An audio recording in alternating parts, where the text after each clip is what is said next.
Hello, hello, hello. Welcome in, everybody. Welcome in to tonight's live. Hopefully, you guys are having a great Monday. Welcome in, welcome back. If you were here earlier today when we did our first live, welcome back for yet another live. Hey, Mia, my dog's licking herself as soon as I hit the live button, of course. But if you're new here, my name is Tanya or TitaniumBuilt, and I do have two crazy dogs behind me. They like to hang out with me all of a sudden. They like to be in the live. So if you hear one, you'll hear this one. Mia, I'm probably going to kick her out, and then Araya over there. She's going to go kick her sister out of the bed. I knew this was going to happen. I should have brought the other bed in. But if you guys enjoy the content after we get started, please don't forget to hit the like button and hit the subscribe button, all the fun things. If you guys don't mind, give me 2 seconds. I'm going to run out and grab the other bed so that when she kicks her out of this bed, she'll have another bed to go to because that's what she's doing right now. I should leave it on so you guys can watch it. Watch her in action. She's definitely a little sister. Hold on 1 second.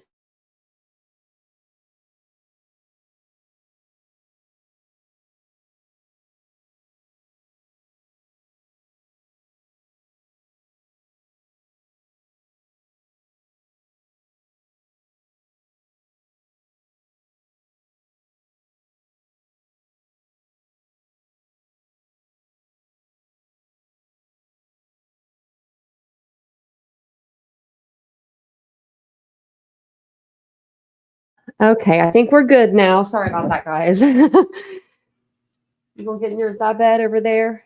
Okay. They're the same bed. That's the funny thing. They're the same bed. Same exact bed. But we got two happy dogs now. Happy dogs, happy dog mom. Okay.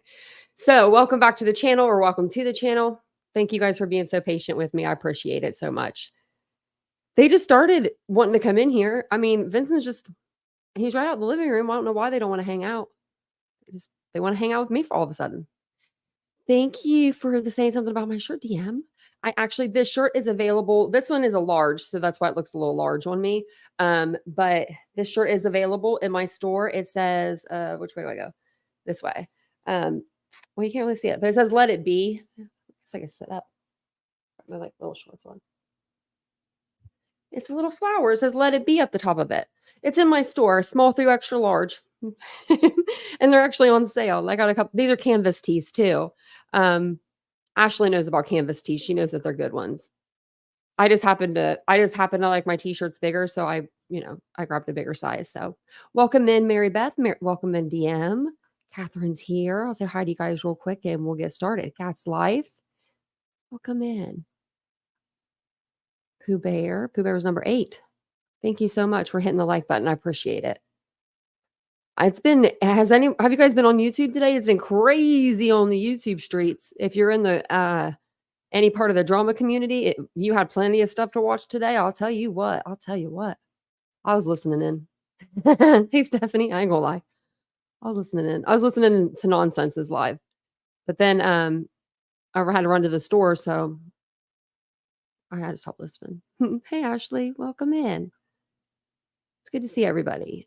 And if I missed you, I'm sorry. Cat's Life, welcome in. Ladybug, I probably missed somebody. I probably did. But if I did, I'm sorry. DM, so I guess, well, so there used to be a creator and she had a co-host. It was like there was 2 of them.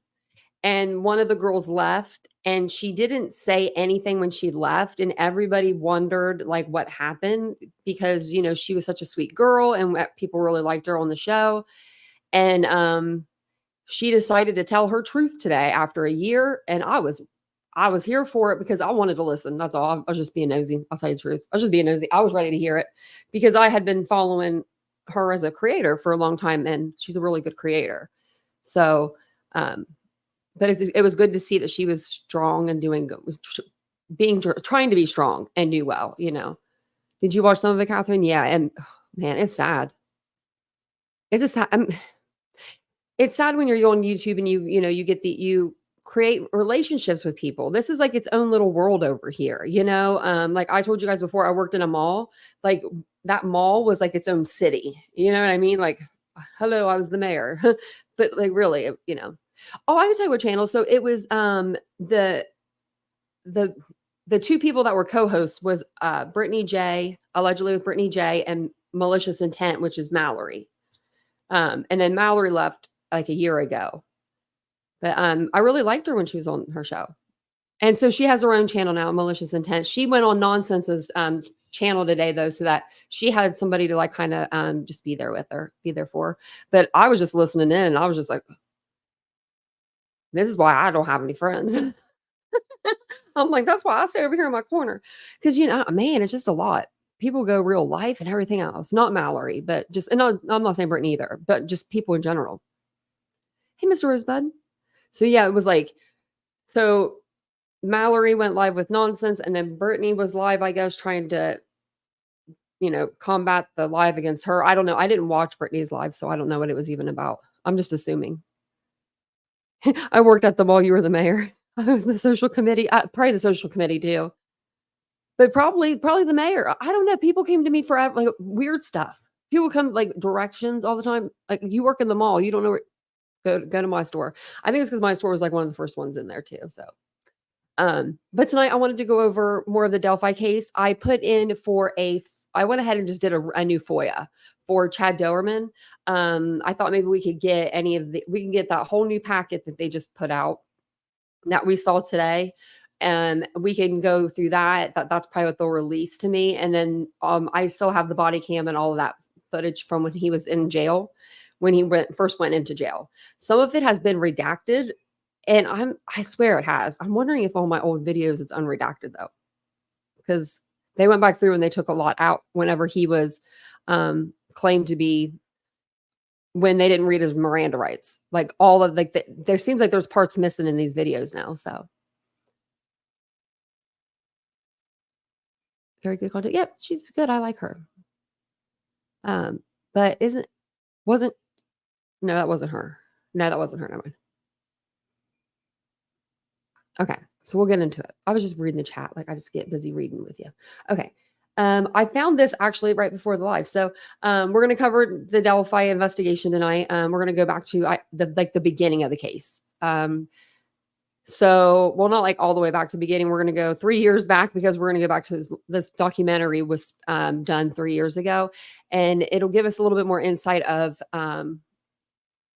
like what the people of that town were thinking at that time, compared to now with all of the craziness, the madness. This was before they had a suspect and all of that. So I thought it would be pretty good.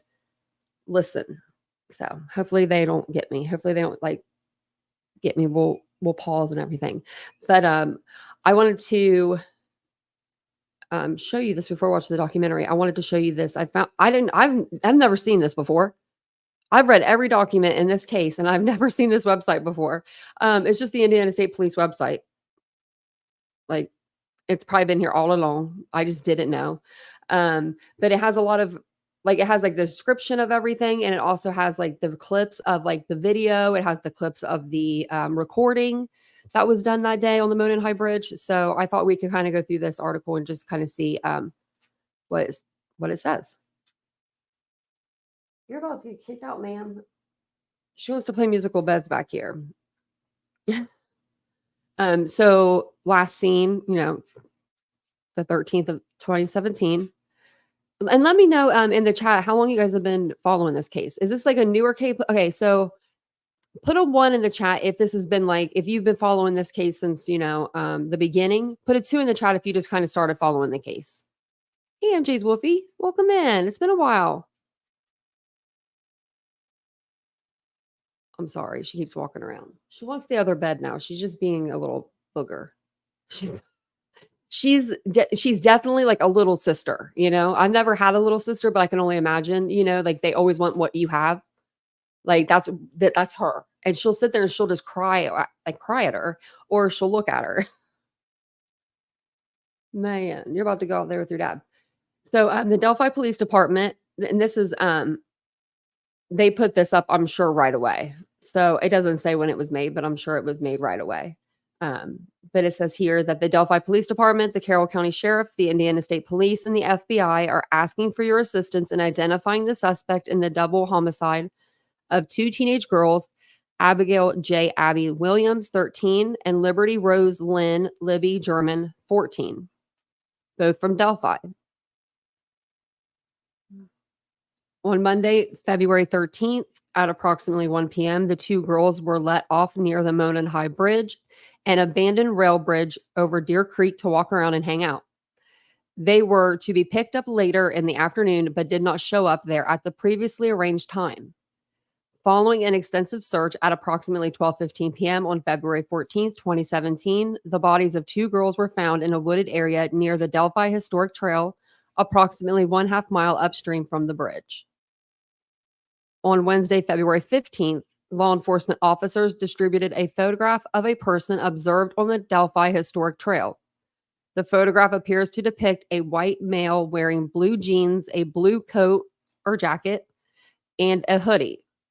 During the course of the investigation, preliminary evidence has led investigators to believe the person in the distributed photograph is a suspect in the investigation of the homicides of Abigail Williams and Liberty German. Now, when I look at this picture, does anybody else think he's pulling his pants up?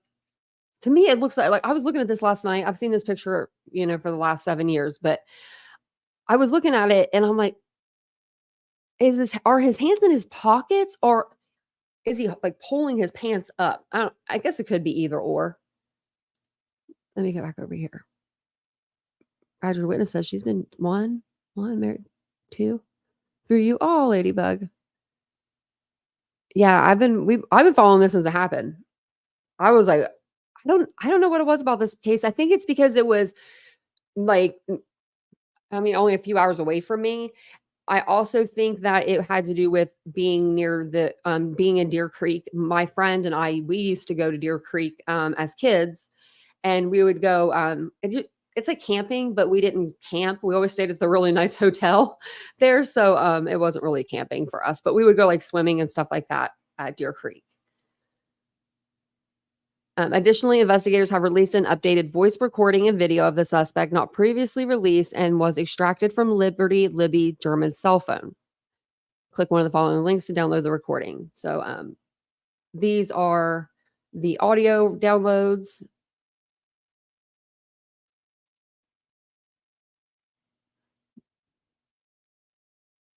I think he's just going to say the same thing. Like, okay.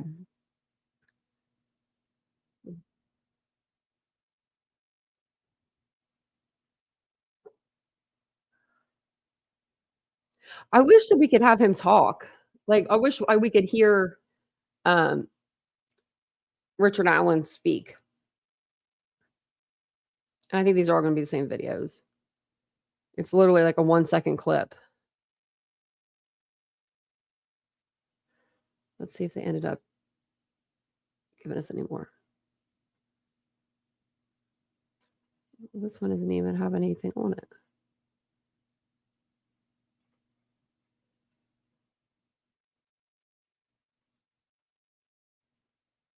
Yeah, these are all the same. It looks like I'm just going through them really quick.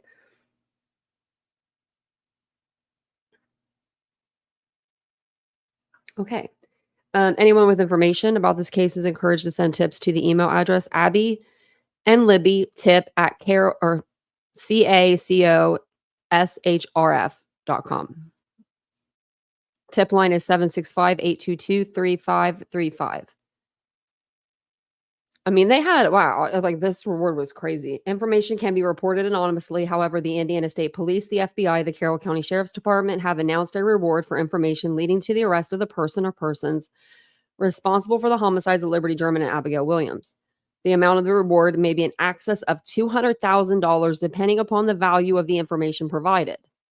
Law enforcement authorities reserve the right to reject a claim for reward when there has been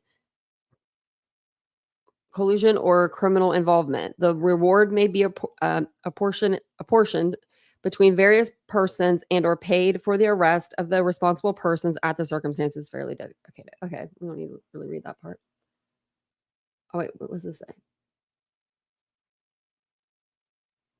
You can wish to donate to the reward fund. Okay, because I think that the reward fund was up to $250,000 at one point. So Larry, actually, it came from, oh, I thought my camera was on. Oops. This whole time I'm looking at the camera. My name came from just all my metal, all the titanium in me. I've got a lot of metal. I was in a bad car accident. So that's kind of how my name, yeah, that's how I got my name.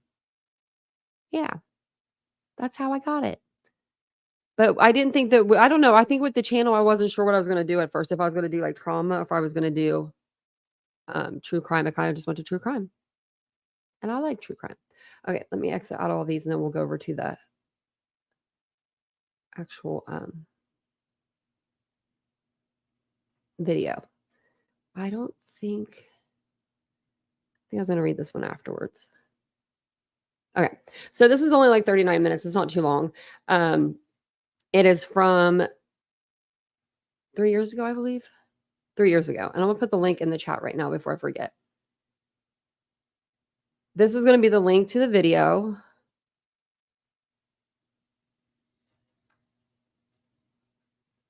If anyone wants to, watch it, go over and see. And let me exit out that too. Okay. We'll go ahead and play through this. We'll hear from people, from Delphi area, what they think, we're going to hear about the case, what has happened. This is the first part. I believe there's 2 parts to this series. So we'll watch the first part tonight. And then we'll pause here and there for commentary and kind of talk through what they're saying, and just see what they're saying back then and base it on what we kind of know now. And I do want to go back over the memorandum, not all of it at all, because that thing's way too long. It's 155 pages.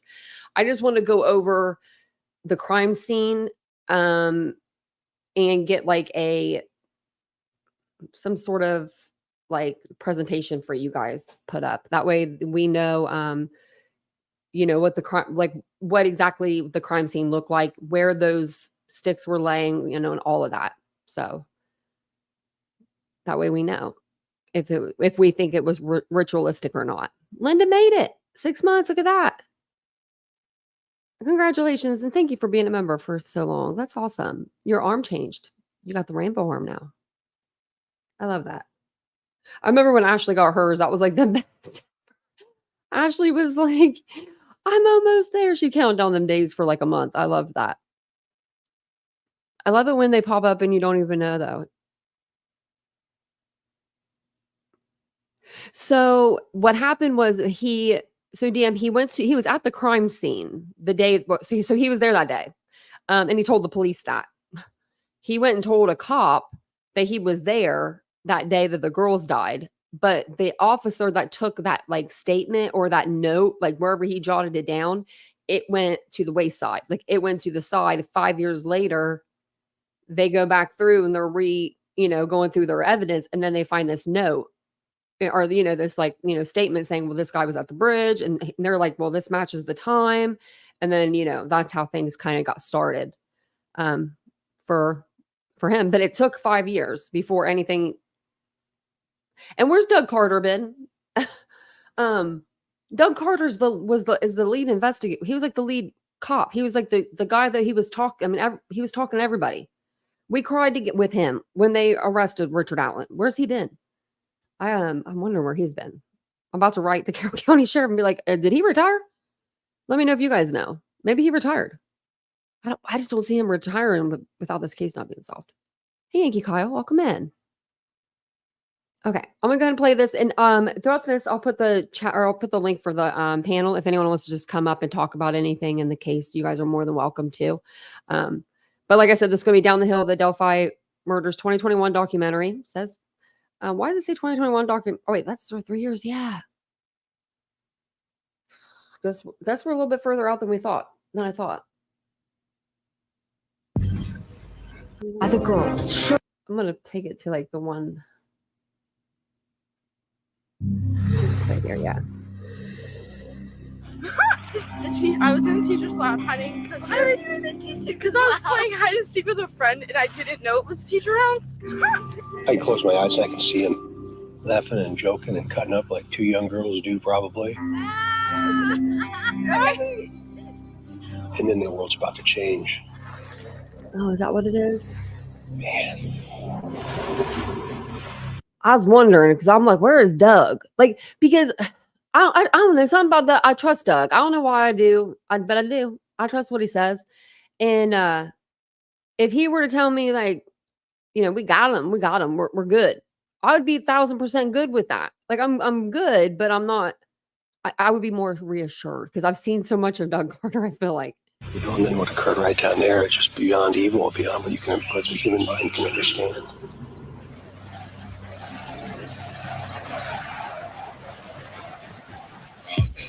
Two 13-year-old friends. They were dropped off. They were going to be picked up. 2 girls were reported missing. They were supposed to meet a family member to be picked up. The girls never showed up.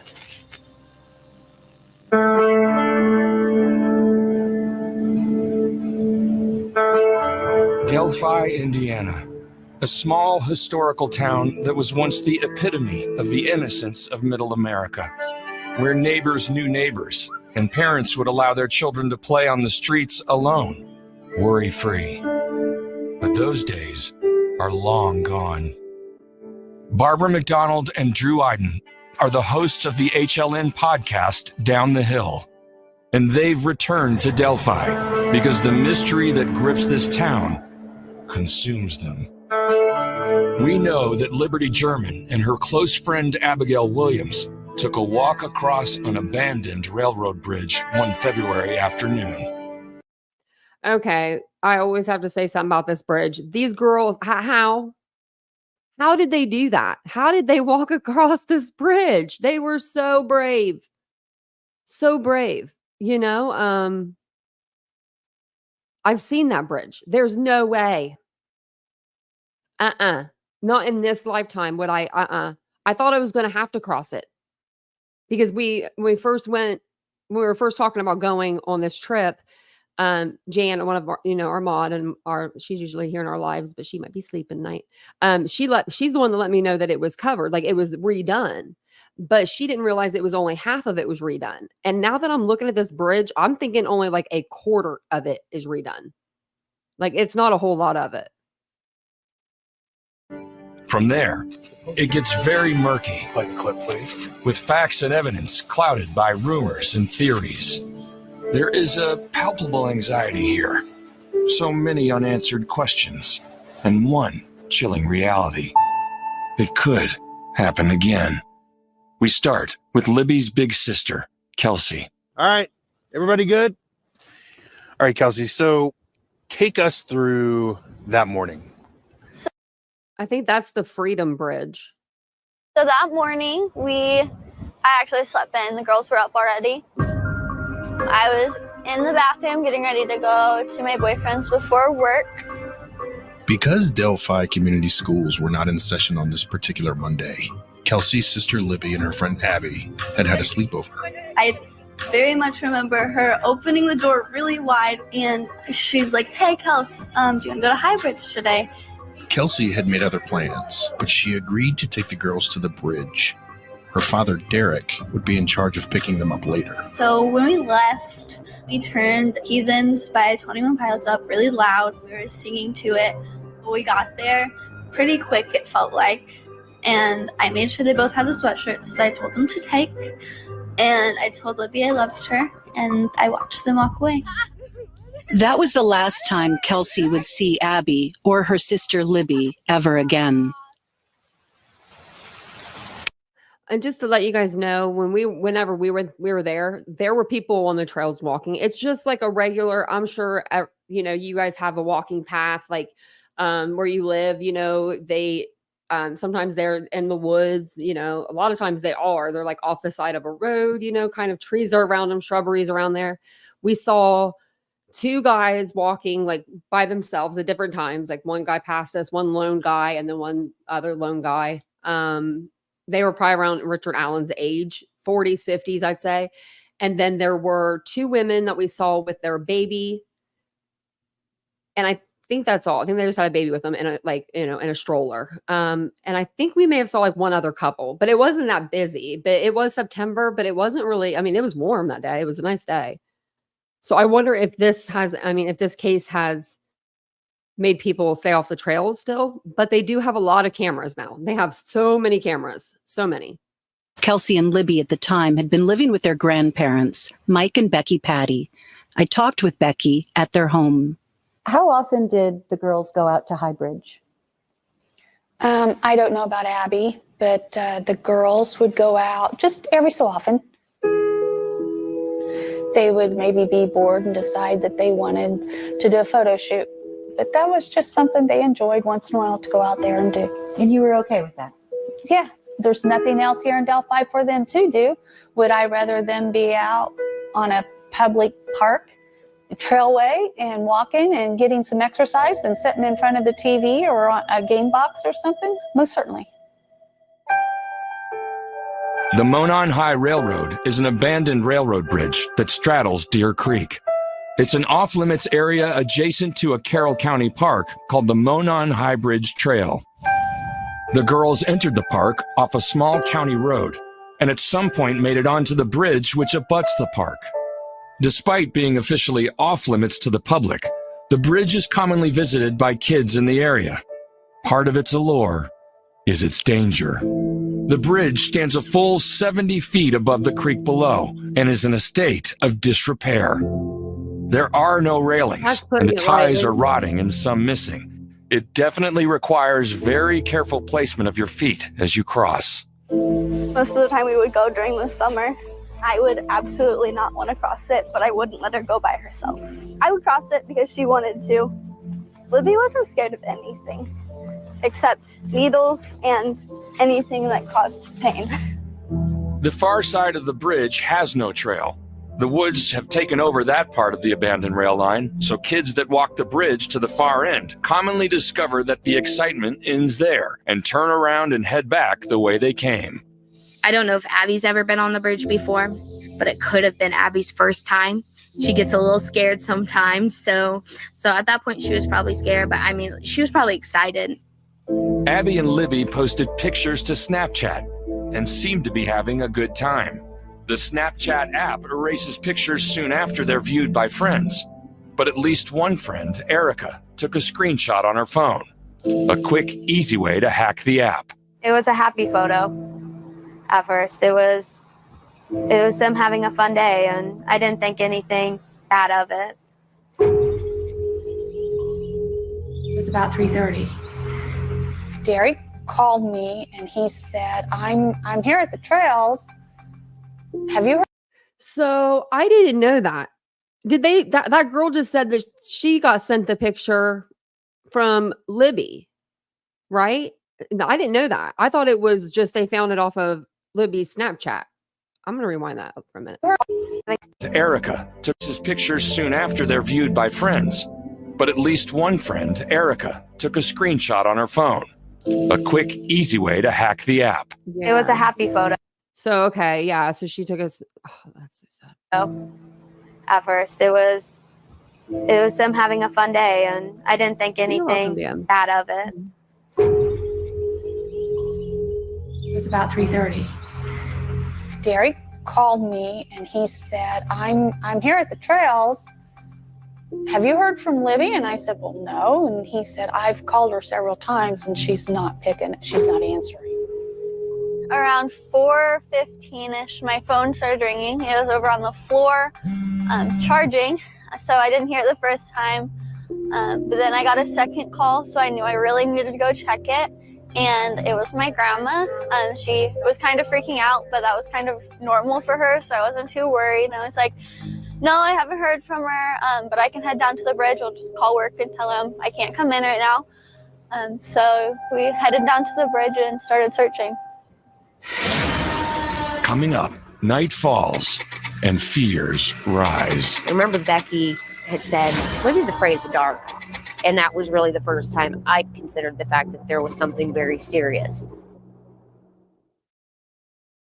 That's sad.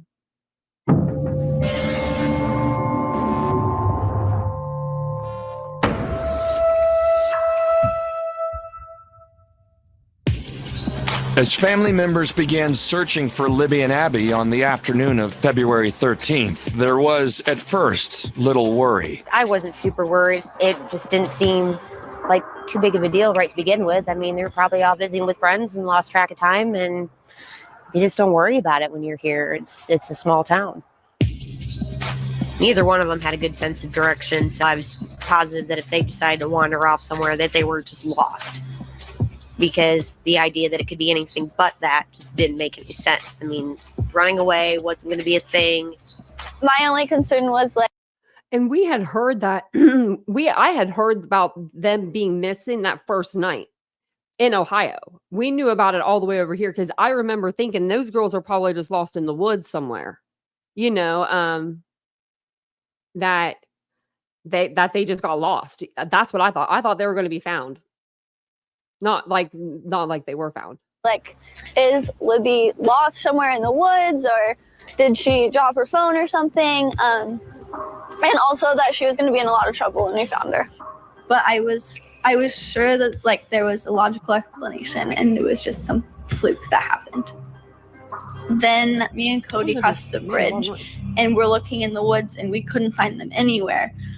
That's when I started to realize something was really wrong. I was at work when Kelsey called me, so I clocked out, went outside, and at first I laughed because she asked me, "Mom, have you seen Libby?" I'm like, "What? Ha ha, you know I haven't seen her. I'm 250 miles away. I'm at work." Carrie Timmons is the mother of Kelsey and Libby. Due to a bit of a complex family dynamic, Carrie was living and working near Lexington, Kentucky at the time. Kelsey shared the upsetting news with her mother. She said, "Well, we can't find her." "What do you mean you can't find her? That doesn't even make sense. Like, this isn't funny." I knew she didn't run away. Libby was not the type to want anybody to worry, you know, so I knew she didn't just run off. Everybody thought that the girls were hanging out with friends, partying, met some boys, had all these different excuses. And in the back of my mind, I kept saying that, that's not true. Libby would never do anything like this. And Libby's grandmother, Becky Patty, was feeling the same way. And I said, it's going to get dark soon, and we need to call the police. We had received a call from dispatch that there were 2 teenage girls missing. 2 missing juveniles last seen at the High Bridge in Delphi, Indiana. All Delphi fire units requested to be around to the station to help with the search party. So we sent all the personnel that we had to the Monon High Bridge area and to various areas within town. So we were up and down the streets looking for anything. We were knocking on doors and asking friends and neighbors. I remember the one moment when Becky had said, Libby's afraid of the dark. She would not choose to be out here if something wasn't wrong. And that was really the first time I considered the fact that there was something very serious. We had a sense of urgency. We need to find them. And you said as you knocked on those doors and asked people, they came out and joined the search. People began to come out and help. Hundreds of people were out in that wooded area looking for these girls. So in essence, the entire town that evening was searching in their own way. We had set up a command post, and I was called down to work with the city police chief, the sheriff, so that we had one central area to bring in the information and to throw out the ideas. Our success rate in Carroll County, Indiana, as far as being able to locate missing children is a high percentage number. So when you got the call that day that there were 2 missing girls here at the trails, what went through your mind? Initially, I thought, okay, no problem. We'll find them. And when did that change for you? Later in the evening and actually after nightfall, I thought, okay, something's different about this. It's February, so it gets dark quick. But there were people out searching all over. It was somewhat humbling, to know that people were coming out, to truly help. It was amazing to see how many people at a drop of a hat dropped everything that they were doing and came out and searched. There was flashlights everywhere. Everywhere. It was just like the stars in the sky, I had contact with another department east of here. I asked them to maybe start searching Deer Creek and working this way, which is an 8-mile walk, by road, and it's even farther on the creek. So they started working in Camden, coming this way searching. There was so much stuff going through my mind at the time that I just kind of went with it, and I was yelling her name so that she could hear me, and I hope that she did hear us searching. I believe we were out till about 1:30 in the morning, and I finally met up with the sheriff and the city chief of police, and I said, my guys are volunteer. They have to go to work in the morning. We will do whatever you want, but I have to kind of look out for that aspect of, the volunteers. So look, we have blanketed, this area. I honestly feel like we could probably check it off and head home. I begged them not. I said, they don't have coats. It's getting cold. They don't have clothes for this weather. And so I remember looking at one of them and saying, can they make it through the night? And they said they've got youth on their side. Oh, look how small. Coming up, a new clue hiding on the forest floor. I got a call, I think, at 2:30 from the sheriff because the latest ping was coming back to the area of the Monon High Bridge.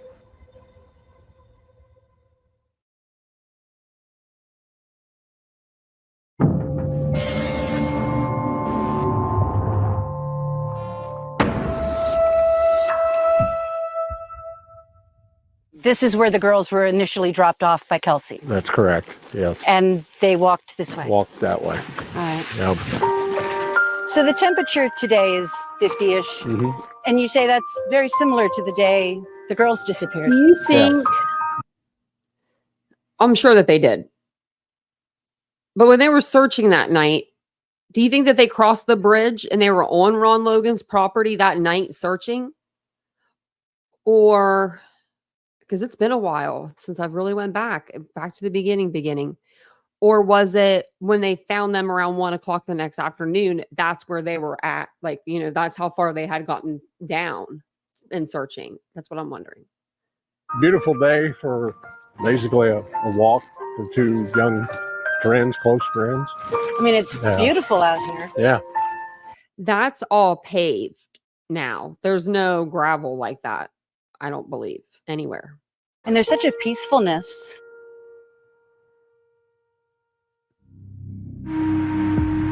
In the very early hours of the 14th of February, and not long after the official search had been called off for the night, Sheriff Tobe Lesenby was notified that a cell tower had picked up a signal. It's almost like, how did they miss them? You know what I mean?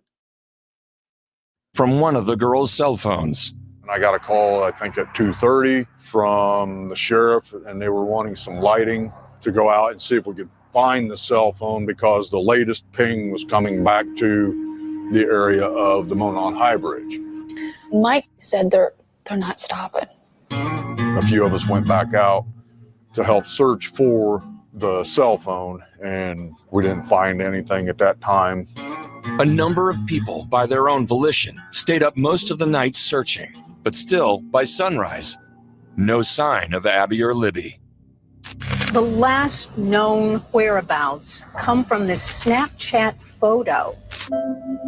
We had people on foot walking the creek side, walking trails. We went up Deer Creek probably 4 miles, flew down it as well, nothing. It was really scary. I was like, what are we going to find down here? What am I going to see? Is there something that could have happened that I don't want to see? We were looking all over the area, and while we were walking, we heard somebody ask what type of shoes the girls were wearing. And I asked them what it was, and they told me it was the black Nike, and they said, yeah, those were Libby's shoes. I was preparing to be able to leave to come up and join the search party. And I was probably 4 or 5 blocks away from the gas station when my phone rang. And it was Derek. Derek is Carrie's ex-husband and the father of Kelsey and Libby. And he said, Carrie, they found the girls. And I had like a split second of, oh, thank God. But he didn't say anything else. The pastor found me and asked if anybody had just come talk to me, and I said no, so we need to go upstairs. And my heart just dropped. And then my girlfriends and coworkers were all just standing visiting, and I said, we found them. And she's like, oh, thank God. And I said, no.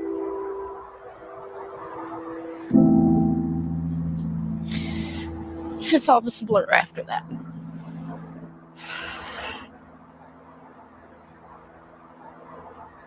And I was hysterical.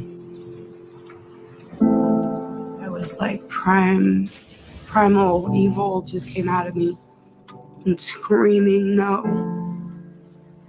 And I said, "Are they alive?" And he said, "No." I was just hysterical. People were staring at me. And I just wanted to disappear. I wanted it to all go away. I pulled up on the wrong side of the gas pump. Here I was outside of the pump screaming, and why can't I get the nozzle in the thing? Because it wasn't even there. At that moment, I wanted to run across the creek and get to them. I was like, they're alive. I know they are. They have to be. And I knew that they weren't. In that moment, I was with another lady who had actually lost her brother in high school. And she just hugged me until I calmed down. Tell me about Libby. Was always very busy, had her hands in everything. Always wanted to make everybody laugh, wanted everyone to be happy. She was a free spirit, you know, so like nothing, she was fearless. Nothing scared her. She did everything herself, do it myself. Always so smart and so full of life, like everything. She was always happy, laughing. She was just everything. She was the glue that held everything together, honestly. Libby and Abby grew up just minutes apart in the quiet countryside just outside downtown Delphi. Abby's grandparents, Eric and Diane Erskine, met with me on the town square. Tell me about Abby and what she was interested in. She was very inquisitive, and she loved the outdoors. And I can remember she was so curious about bugs. She loved to catch bugs and crickets and frogs and toads. And she got this little kind of a kit. A bug box. A bug box. Yeah, it was a And bug box. she had like little salamanders, and she'd collect them, and of course, and then, you know, they would escape. Abby and Libby were gone. That the community knew. But the horrific truth about how they left this world was still unknown. And next, our investigation leads us to the scene of this horrific crime. Yeah, we couldn't even get over there. Like when we went on the bridge, the new bridge stopped, and then there was like, I don't know, like a couple feet, and then the old bridge started. So if you really wanted to, and you were feeling daredevilish, you could probably, and you were, you know, flexible or something, or younger, you could probably go off the side of the railing and get onto that trestle bridge and go down there and, you know, into where the crime scene is. But your girl wasn't about to try to do that with 2 dogs and metal throughout my whole body. I don't know who owns it. I know Ron Logan used to own it, but I don't know who owns it now. She's no longer alive. It was a warm February day in Delphi, Indiana. Good friends Abigail Williams and Liberty German had the day off from school and decided to take a hike. Their destination, an abandoned railroad bridge adjacent to a local park. The girls were supposed to be picked up that afternoon at the trailhead by Libby's dad, but they never showed up. A massive search effort was launched and stretched through the night. The next day, search crews made a dreadful discovery. The bodies of Abby and Libby were found about a quarter mile from High Bridge. Whoa. The property owner hasn't granted media access to the crime scene since shortly after the murders. But after spending some time with him, he allowed us to go there. However, he didn't want to talk or appear on camera. So this is the area where the girls were found, and you can kind of see that it is sort of a bowl shape here, where if you have 2 bodies laying on the ground here and people are walking along the creek, they wouldn't necessarily see that. The creek is right over here, Deer Creek, And High Bridge is over in that direction about a quarter of a mile. You can't even really see it from here. We're told that a searcher used his cell phone to zoom in on an area up in here and saw the girls lying here. When law enforcement officers first arrived here just after noon on the 14th of February, it did not take them long to come to a horrifying conclusion. Was it obvious that foul play was involved? Yes, it was. It was very obvious. You could tell that this was not an accident. Somebody murdered these two girls. The bodies were discovered about 12:15 on the 14th. Struggling to figure out exactly what happened in this wooded area and why. That first hour, for me, it was disbelief. But not long after that, then our instincts and our training kicked in and we went into investigative mode. Investigators calling the crime scene a complicated one. With the Indiana State Police and the FBI both allocating resources in the investigation, the people of Delphi began to confront a horrible reality: that the brutal homicide of two teenage girls happened in their community. I talked to Christine Lang, Abby and Libby's former middle school teacher, about the shock that followed. So Christine, you and I have talked a bunch of times, and you mentioned that this kind of thing doesn't happen here. Babies aren't killed. Well, you think, man, did they slip? Did they fall off that bridge?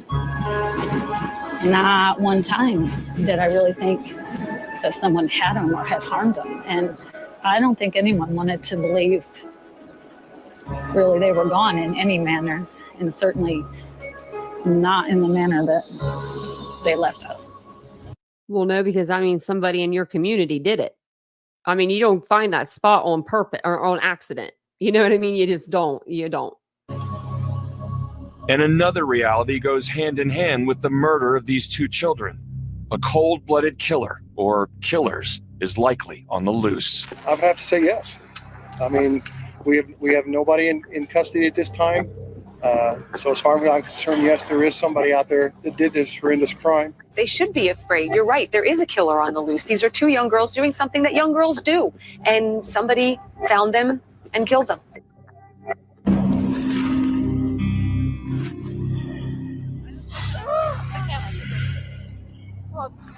Oh my God. Stop. I have a pose that I want to do. The camera.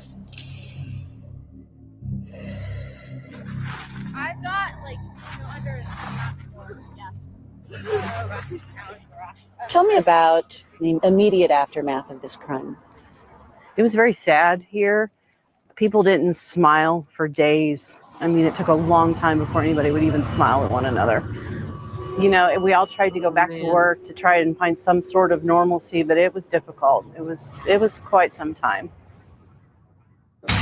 In the days following the discovery of the bodies, the investigators were busy hunting clues in the vast area between the girls' last known location on the bridge and the place the bodies were found. But this task was proving to be a monumental challenge. Nonetheless, evidence that will shake this investigation to the core is hiding somewhere in the woods. Later. You would think you would know the difference in the clothing, though, right? I mean, not to say anything, but Libby was a curvier girl, and Abby was more of a very slender girl.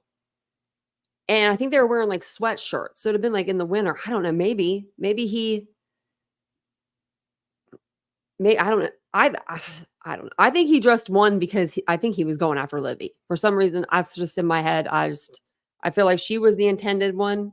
And maybe Abby just was in the wrong place, wrong time. I don't know about that. But I do think that's why the bodies were a little different and why there was more care done to Abby than there was to Libby.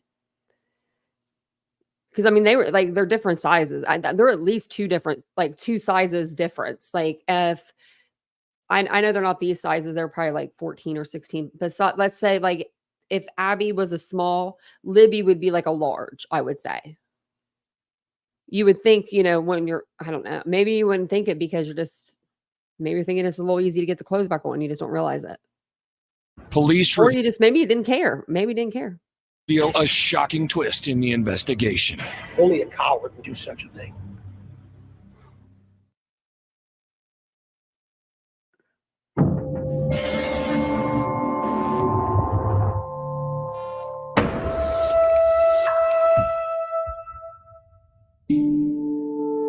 When investigators descended on this crime scene in mid-February of 2017, they were confronted with an arduous task. It was in the late winter, and so there was a lot of leaves on the ground, you know, and it was warm at that time, so the snow had melted and everything was wet and very, very muddy in the area at that time. So yeah, it was, the conditions of the whole thing was not ideal, let's put it that way.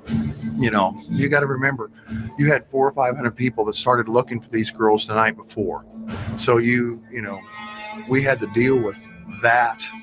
The crime scene encompassed a very large area, and its integrity had been violated by the pure magnitude of the search to find the missing girls. A lot of tracks, cigarette butts, believe it or not, this kind of disgusting, but you had spit, people would urinate. I mean, because they don't have time to go back, so they go hide in the woods to go to the bathroom, that kind of stuff. So we had to deal with all that.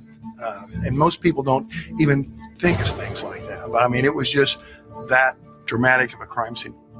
Early in the investigation, police find a shocking new piece of evidence, and it will stun the community. Superintendent of the Indiana State Police, Doug Carter, announces the discovery. Words tend to escape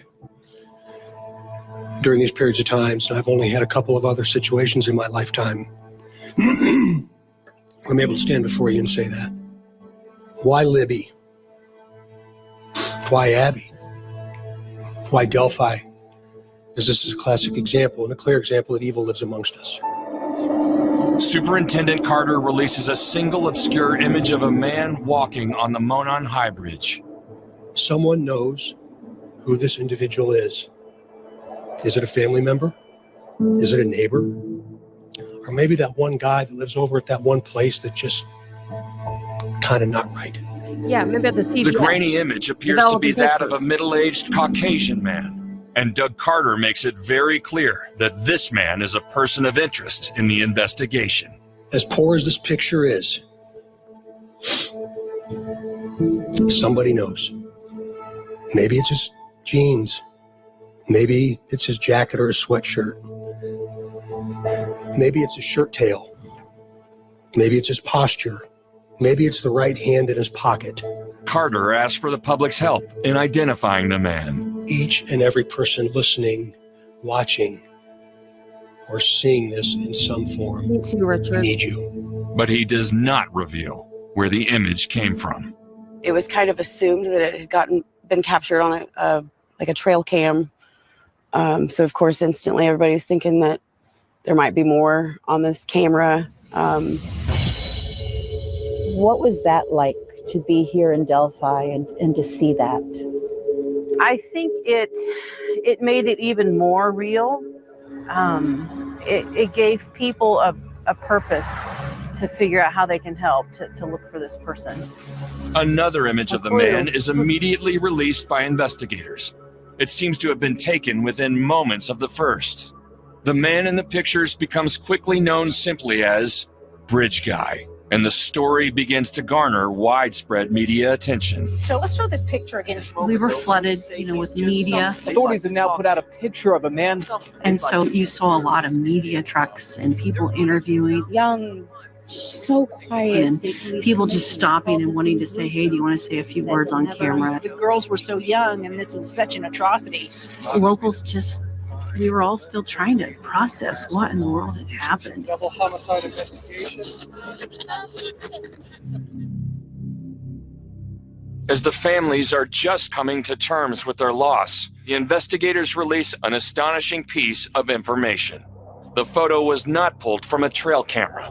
Libby's phone had been found in the woods, and this was an image that she had captured shortly before her death. We were in shock in a way.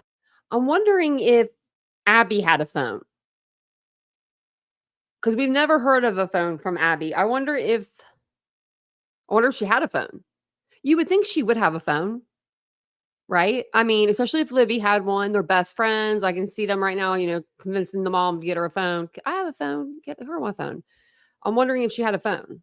Way you don't know what you're going to do in a certain situation, and it could have been very easy for her to not do that. As unsettling as it is that Libby may have photographed the killer in the girl's last moments alive, in some ways, it became a source of pride for her friends and family. I was really proud of my sister that she was able to know that something was going to happen. It just reminded me how great the girls were. It was comforting to know that we had that evidence and that that was going to lead us to the answers we needed. It was also very sad to know that she knew something was going to happen. I knew she was smart. I know she is smart. And she does that kind of stuff all the time. But it was crazy to think that she was able to know before something happened that she needed to do something. We were very proud of her. She knew And she did it in a way where he didn't see her doing it. something was up. She knew she had to do something. Probably didn't have service. So she thought of the next thing she could. And I don't think a lot of people do. Both of the girls were heroes. I don't think that one would have left the other. So to me, Abby is my hero because she stayed with my sister. And I love them both for that. Our room, it hasn't been used. It's been left. It's been turned kind of into a shrine. That's just her, you know, and the stuff all over her room, the mess, the Libby is still there. She had wanted to repaint her room. It was a lime green and she wanted to paint it purple. And I kept saying, I don't have time right now. We'll get it painted. And finally she said, Grandma, just let me do it. And you know, she did a wonderful job. She had just finished painting it. Her paint can is still sitting there. One of the outlets doesn't have the cover on it because she didn't have it on yet. And we left it that way. That's how it was left. Next, evidence found on Libby's phone reveals her courage. And we hear 3 words that will shake this case and Delphi to the core. And later, new questions about what police may be keeping from the public. I'm sure viewers are thinking, why don't they release more information? People going, come on, if you know, why don't you tell us? The clash over clues. When Down the Hill continues.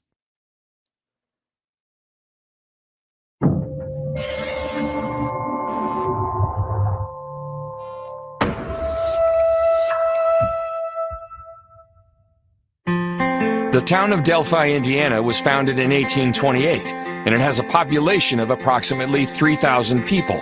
It sits surrounded by scenic farms and woods, and it draws in visitors for recreation on a revitalized section of the historical Wabash and Erie Canal. And the Monon High Bridge Trail was developed to further solidify Delphi as a destination. Yeah, all this is like it's an actual road, like concrete now. For people from miles around. It's a gem for your community. Yeah, it's, you know, their first 10 miles that were developed a few years ago, so many people were able to go out and enjoy them. And, you know, we started to become a destination for that. And people would come here to hike and bike. How has that changed for you after this crime? It was probably a good year before anybody requested trail maps from me again. And we used to have requests weekly. The Monon High Bridge Trail is now better known as the place where 2 innocent girls were killed in cold blood. And the picture of Bridge Guy cemented that notion in the minds of millions that saw the image as the story became highly publicized. Unfortunately, the blurry image could look like almost anyone and really no one, all at the same time.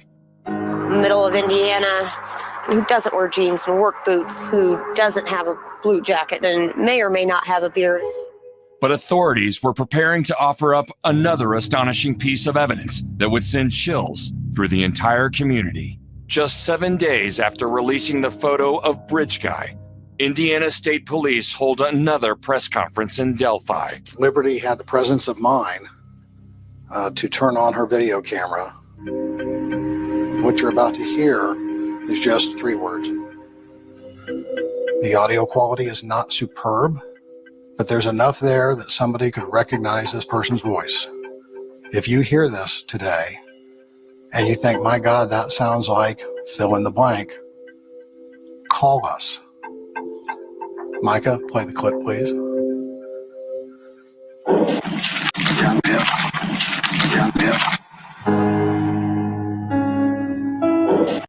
remember that press conference, and hearing that voice was really spooky. I remember that. My initial thought was that is Satan's voice himself. I'm a very spiritual man. So that was my exact thought, that that's the devil himself speaking. I remember very distinctly when they first played it that I couldn't understand it. I had no idea what they were saying. It was all like computerized sounding. I think it was probably later that night or the next day that they had cleaned it up enough that you could hear the words. And it was like, why? But I remember thinking it didn't sound like he was, it seemed more like a conversation, not a demand. So it made it seem even more odd. The short, cryptic message was both perplexing and terrifying in its cold, candid tone. And although it was only 3 words, police hoped someone would recognize the voice. You spend time trying to figure out who that was. I always do, subconsciously, yes. Yes, that voice is kind of ingrained. When I first heard it, I actually listened to it several times. I just closed my eyes to really focus, see if I knew or recognized that voice. Unfortunately, I don't. I continue to listen to it, still do today. It's always on my phone, I can pull it up. But it frustrates me to hear that voice was the last voice that our girls heard, With the release of the audio clip and the admission by police that Libby had been recording audio at the time, everyone seemed to have a theory about what happened and how much more evidence might be on that recording. I haven't heard him talk enough. A lot of the officers in the press conference we just saw seem very distraught. I have a feeling we're not hearing most of what they heard in that. What do you make of it? I think there is probably more audio. It's entirely possible that although she was able to hit the video button, the phone was probably in her pocket. Yeah, she wasn't going to have it out, or obviously the perpetrator could take it from her. The bottom line is there could be more audio. It might include some very traumatic audio that is very disturbing. On the far side of the bridge, where the girls are thought to have been confronted, there is a hill that leads down toward a shallow section of the creek. And it is there, across the creek, where the bodies. How did he not see the phone? If he undressed Libby, he must have been just really blinded to that phone. Are found. It seemed like the pieces of the puzzle were coming together. And surely someone would recognize Bridge Guy with his image and his voice. See it, to hear it. Making. You're right. His wife would know. Shockwaves on TV and the internet. I thought that they would find whoever it was really quickly. Like somebody was going to recognize him. You had to be somewhere close. And hours and turned into days and weeks and months. But as much as it seemed like the investigation was stalling, police were working leads tirelessly. We have full-time investigators that work on it every day. Coming up in part 2 of Down the Hill.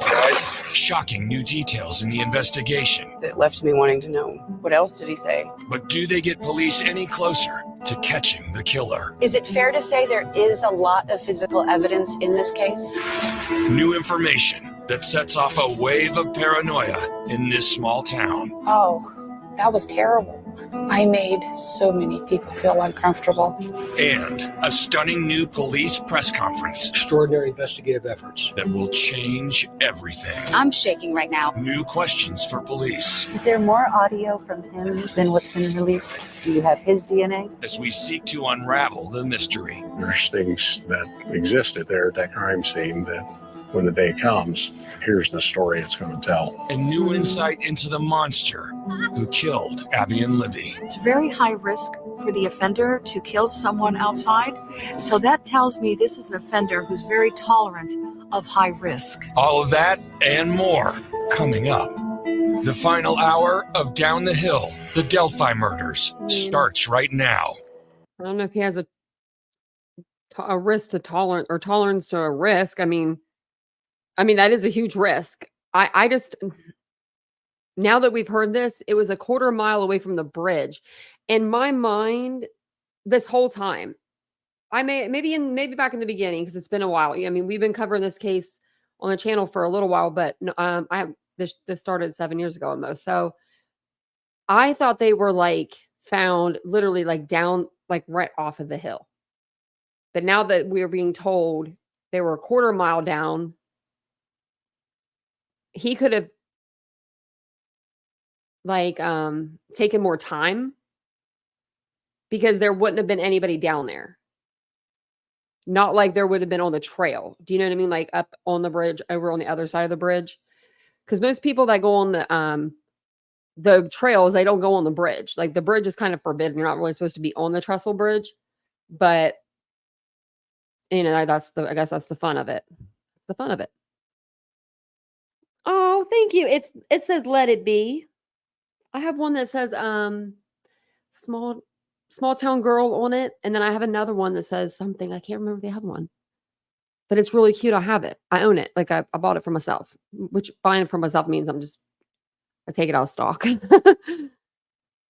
So I'm wondering, yeah. So I want to know what his wife thinks for realsies. You know, I would like to be, I would love to have a spot rent free in her head for a minute. I'd pay the rent to live in there for a minute because his wife would know. They were together for a very long time. Not a very long time, but they were together for what, like 20 years or something like that, 20 some years. They were together for a while, had a child together. Man, I want to hear him talk. And last night someone was saying like, he doesn't really talk. He stays really quiet. And that's true. That's very true. I need a shirt that says that.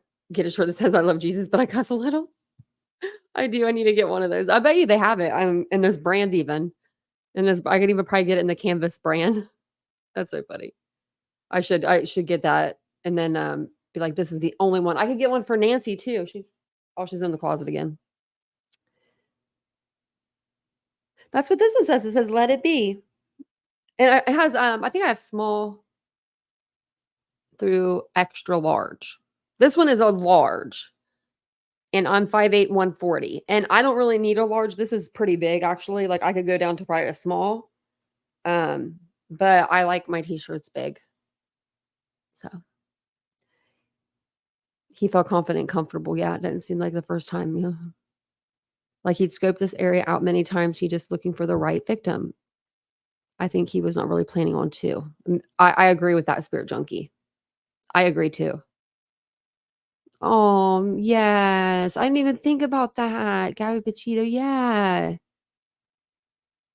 I just really like the song, too. I like the song. I mean, it's a really good song. And, yeah, I just really thought the shirt was cute with a little flower, which you can't really see it, but it's really cute. And I've washed and dried this thing a million gazillion times. I don't follow the tags like you're supposed to. It probably says to lay it out to dry, but I don't follow that rule. But don't ever take advice from me though. But I wash and dry and everything, so it's always fine. With your face and YouTube channel, I should have put that on the back. Hey Earth, welcome in. You need the extra large? I should have one in stock. Dreamcatcher. Because this one is a large, yeah. I think I have two of each size. But I just got some new shirts. Victoria's Secret had a huge sale the other day, guys. I was like so excited. I don't even shop there ever, but I was excited. I was like, I'm here for it. I need some shorts. Like the ones I'm wearing right now, I've had these for like 4 years or 5 years from there. And they're like biker shorts, but they're like, I love them. But they didn't have any biker shorts. They had their shorts for $10 though. I was like, sign me up. Sign me up. So tomorrow we'll watch the other half of that video. I'm going to leave you on a cliffhanger there. But I thought it would be good to go back to the beginning of the, case because there's a ton that I forgot about. I don't know about you guys, but I heard a lot of things tonight that I forgot. Because it has been almost 7 years. That's a long time. It's a really long time. Think about that. Think about waiting that long for Idaho. I can't believe it's been 7 years. Yeah, Spirit Junkie, you're absolutely right. All the promises. Yeah, all the promises of the future is raised. And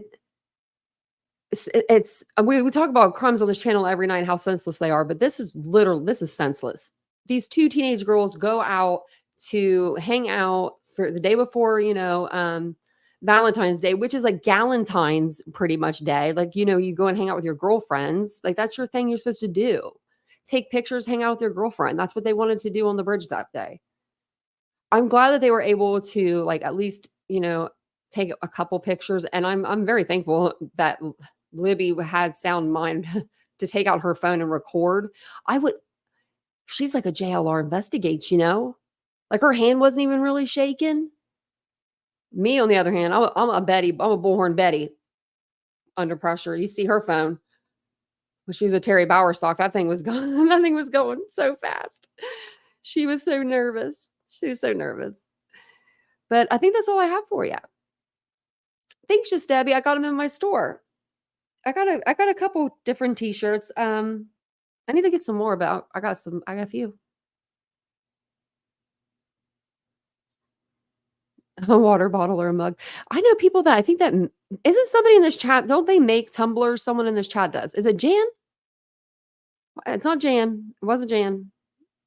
But it's somebody that's been on, I feel like someone that's been on panel with me. That's come up here to help me. Well, it was something. Who was that? Who makes the damn tumblers now? I can't remember. I can't remember who it was.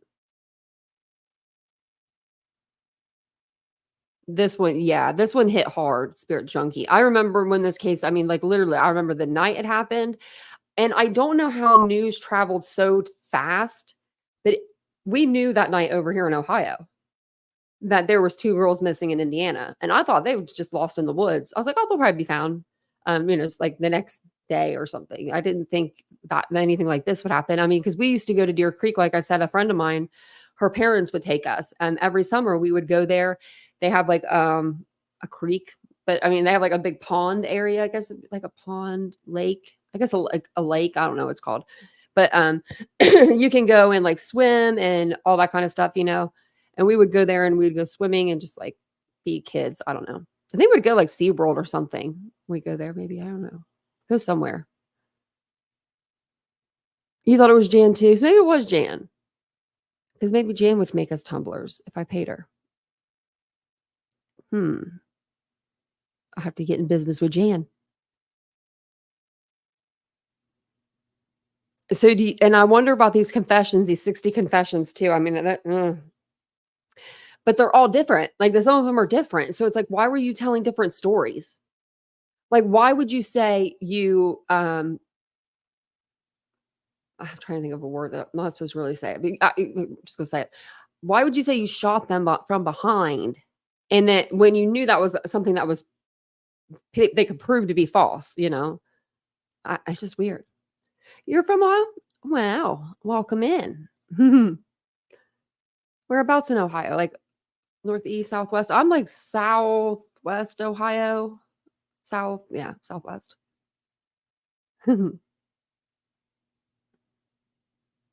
I hope that we get some more details too. And we will. We'll get them at trial, which is good. A trial's coming up too. As far as we know, it's supposed to happen in October, but we don't, I'll wait till I'm there.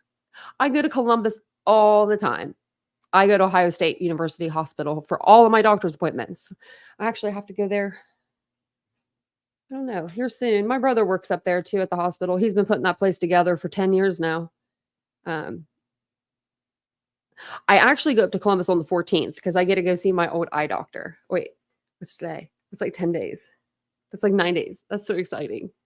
So this is so exciting for me. So before I get off here, I'll tell you my exciting news. So my eye doctor, my eye surgeon, my first eye surgeon, he was a male, and I had a woman resident. And he decided after he did like 10 of my surgeries, like he was my dude, that he left. He decided to leave to go to Riverside Hospital. And I was like, what? So I stayed with the resident, and I love her, I love Dr. Craven. I cried. She cried when she left. We both cried. It was the thing. She did a lot for me. And so my insurance would never take Riverside. I could never go to Riverside because my insurance didn't take it. He didn't take my insurance anymore. So I was like, well, I guess I'll just go to Dr. Cho, this new guy. I've had one surgery with him last year. I know he's good. I know he's smart, like genius level. But when, we just don't have that connection. Like, I'm weird about my prosthetic. Like, I just use the tool that they give you to take it out, right? You don't need to be digging around. You don't need to be digging around, sir. Like, they're just like, he's very touchy, and I have anxiety, and then I have sensory issues, and he didn't know about it, but my old doctor, she just knew. Like, she just knew. Like, I didn't have to tell her. She just knew me. I don't know. And so I found out a couple months ago, I called Riverside, I called my health insurance, and I said, do you take this place? And they were like, we do now. They're in our network. And I about fell out of my damn chair. So I hurried up and called, and I made an appointment, and I see him on the 14th. And he doesn't know. I mean, he'll know whenever he sees it, but I'm sure he'll know my name. I mean, he's done a lot of work on the face, but I'm really excited to see him because, it's been like 8 years, I think 7 years since I've seen him. So it'll be fun. Oh, Mary Beth, how do you feel? How are you feeling? Mary Beth drank bleach this morning.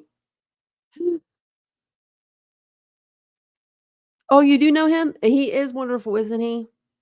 I'm excited to go back. I'm excited for him to see me and just be like, girl, because we got some things to do. We got some things we need to do. We need to work out before I get my new prosthetic.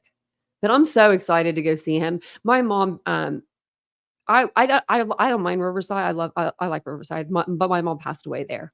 So it's hard. It's going to be hard for me to have to go into that hospital. I haven't been there since my mom passed away. And yeah, it's going to be hard. It's going to be really hard to go through those front doors, but I'll get through it. Ice pops. Someone her husband accidentally put bleach in a water bottle, and she didn't know, and she drank it. Oh my, why did he put bleach in a water bottle? Tell him to drink it. Say, you take a little drink now. So we're both suffering. That's what I'm the worst. I'm the worst. I'd be like, Vincent, you're going to take a drink now? Mm-hmm. Really? For Logan's Port by Delphi? It's good old boys investigating. Thank you, Spirit Junkie. I think it'll go really well. I'm really excited. I mean, I never get excited to go to the eye doctor, but this time I'm excited because it's, it's someone familiar again. Like, she left, and when she left, like, I mean, I don't, all my other doctors could leave. I don't care. But it was her. I was like, you, and she left during COVID. Her residency was to begin, her new job was to begin in March of 2020 in New York. And it was at the hospital, the main one that they were sending all the COVID people to. I can't remember the name of the hospital right now off the top of my head. It's a huge hospital. I want to say like St. Anne's or something like that. St. Mary, something like, one of those kind of churches, but, or churches, but like Saint something kind of hospital. But yeah, it was bad. It was bad.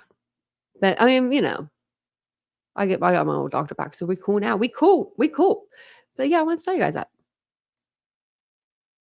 Yes, Nashville. Hate it really. Sleep with one eye open. I would. I can. I guess this I don't know why I tell you guys everything, but I do. I guess this eye, when I first got my prosthetic put in there, and my eye wasn't used to it or something. I don't know.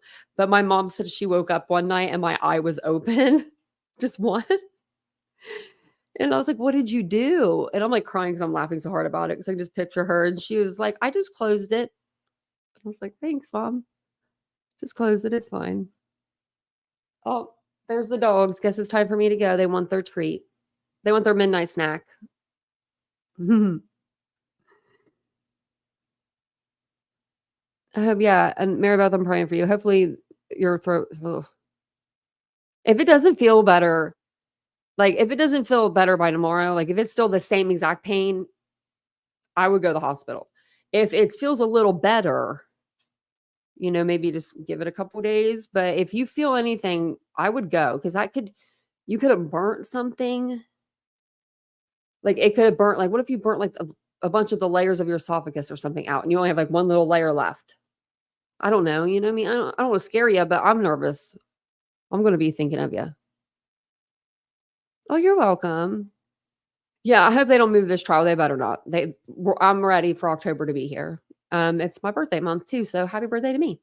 But thank you guys all for being here tonight. I do appreciate it so much. Don't forget to hit the subscribe button, you know, the like button, all the things. I'm going to go get my dog a cookie because she's out there dancing around, and that's because it's time. No, it's not. It's only 11 o'clock. What's she talking about? I've only been on here 1 hour, 22 minutes.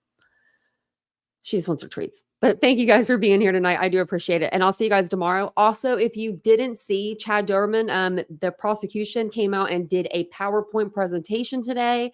We did do a video over it this afternoon. A lot more details came out. 911 calls were released. I wasn't expecting that. The officer, I mean, the investigator even had to turn the 911 call off because it was getting him. They were there. Yeah. I might edit back through and take some of it out. But Law and Crime probably has the whole thing on there anyway. So they have 6 million subscribers. But thank you guys for being here. I will see you guys all tomorrow evening or tomorrow during the day. You never know. I might pop up and do a live. But I'll see you guys all later. Have a good night. Bye, guys.